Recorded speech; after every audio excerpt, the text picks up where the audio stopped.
bax maanta imtixaankii aan gelayaa waxaan yaro baabuurka nagu horbeeganayo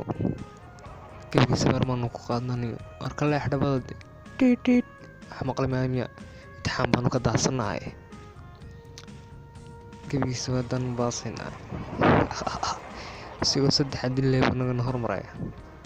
meelahan baakin yarigaagan dhigto gaadhiga halkaa reefta soo geli dhiid maalbooradii baanu ku leexinay ka bax isoo boorsada gebigiisa waa la qafil ee tuug baa maaragta jirto samowgid filka ku dhijiya halkaa furaha noogu tur maad baa isdhahaysa furihii halkaas ku jira inaan kaalinta kuwaad imtixaan ka galnaa maanta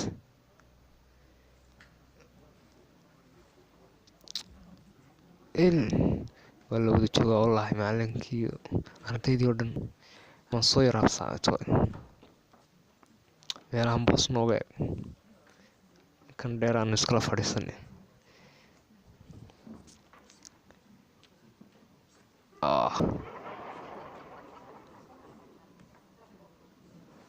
hay imtixaanka maanta ka war adgee baan malayna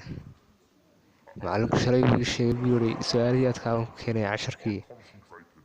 marka waxaa soo qabtay aniga xoogaa dhowr page baan soo qaybay oo inaan qashaan rabaa haddaynu qashana ka war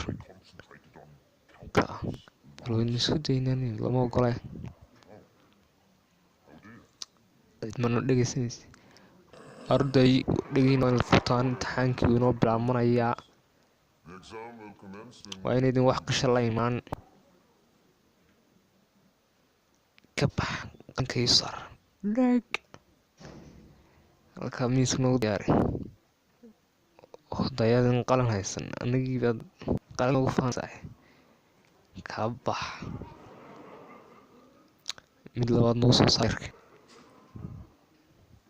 ma haystaan malaynaya mid labaad isbeerad kale labaad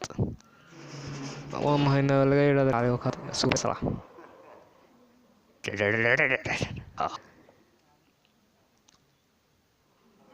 wax kan soo saartay misanaa kuu saar dhaag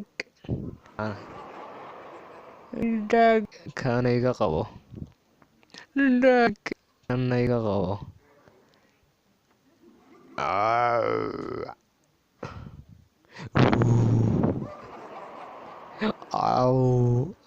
wuu madhay dhinaca kale aan wareejinayaa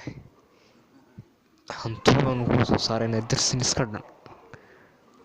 halkan noogu adeer ma haystaa waxaasoo isbeer ah maalboorsada qaar bay ku jiranayo waa laga soo taxadiranayo imtixaanku inuusan wax qalqal hadhowsan uu qalinka gogoyn oo aad waxaagu sahayda aad hayst ciidan wadanaa maal